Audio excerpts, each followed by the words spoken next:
देश विदेशातील घटना घडामोडी आपल्यापर्यंत पोहोचवित असलेले एकमेव अग्रगण्य news channel DPA news Marathi, शोध सत्य बातमीचा। वारकरी समाज सेवा भावी संस्था नायगाव यांच्या वतीने संत श्रेष्ठ निवृत्तीनाथ महाराज यांच्या पालखीचे श्री क्षेत्र नायगाव ते श्री क्षेत्र त्र्यंबकेश्वर पर्यंत आयोजन करण्यात आले असून आज दिनांक 23 जानेवारी रोजी दुपारच्या विसाव्यासाठी नाशिकच्या कामगार नगर येथे असलेल्या घाटोळे मळा सुयोजित लॉन्स या ठिकाणी पोहोचली। त्यानंतर घाटोळ व गामणे परिवार तसेच परिसरातील नागरिकांच्या वतीने स्वागत करण्यात आले। तसेच या पालखीचे वैशिष्ट्य म्हणजे ही पालखी कामगार नगर येथे असलेल्या घाटोळे मळा येथे 10 वर्षांपासून येते आहे। तसेच या दरम्यान हरिभक्त पारायण मनोज महाराज, बाजीराव महाराज नायगावकर यांच्यासह संपूर्ण वारकरी बांधव संत निवृत्तीनाथ महाराज यांच्या दिंडी सोहळ्यामध्ये उपस्थित होता व त्यानंतर कीर्तन सोहळा देखील पार पडला।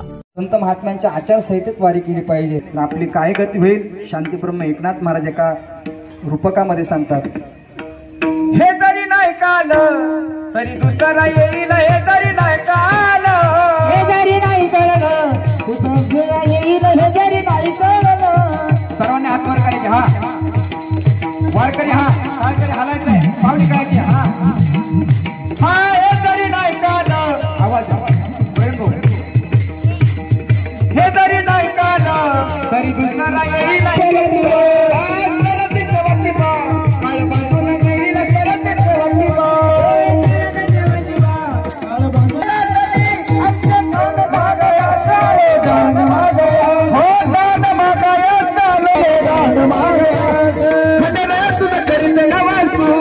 खंडेराया तुझं करीत नवसू, खंडेराया तुझं करीत नवसू, खंडेराया तुझं करीत नवसू, खंडेराया तुझं करीत नवसू। त्यानंतर हरिभक्त पारायण मनोज महाराज, बाजीराव महाराज नायगावकर तसेच विविध मान्यवरांचा व दिंडीत सहभागी असलेल्या वरिष्ठांचा सत्कार सोहळा संपन्न झाला। आदरणीय श्री रवींद्रजी शेठ गामणे, बाबाजी पाटील घाटोळ यांच्याकडे आज दुपारच्या रूपी सेवा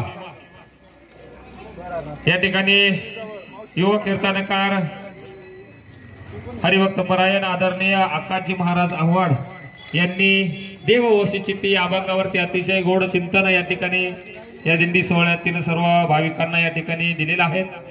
मी महाराजांचं या ठिकाणी पायी दिंडी सोहळ्याच्या वतीनं त्यांचं या ठिकाणी शतशः आभार व्यक्त करतो। त्याचबरोबर या ठिकाणी गेल्या 10 वर्षापासून आपलं 10वं वर्ष आहे। या वर्षी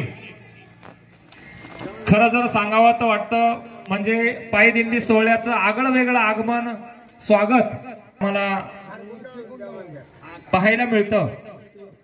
सडा समर्जन रांगोळी अतिशय त्यांच्या मनामध्ये जे तळमळ ते आतुरतेने वाट पाहत असतात आणि अतिशय जल्लोषामध्ये त्यांचं स्वागत या ठिकाणी पायी दिंडी सोहळ्याचं करतात।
या दिंडी सोहळ्यातील वारकरी बांधवांना व परिसरातील नागरिकांना घाटोळे परिवाराच्या वतीने व गाभणे परिवाराच्या वतीने भोजनाची व्यवस्था करण्यात आली होती। DPA news bureau report, Nashik. ताज्या घडामोडी व अपडेट जाणून घेण्यासाठी आताच डीपीए न्यूज चॅनलला सबस्क्राइब करा आणि बेल आयकॉन क्लिक करायला विसरू नका।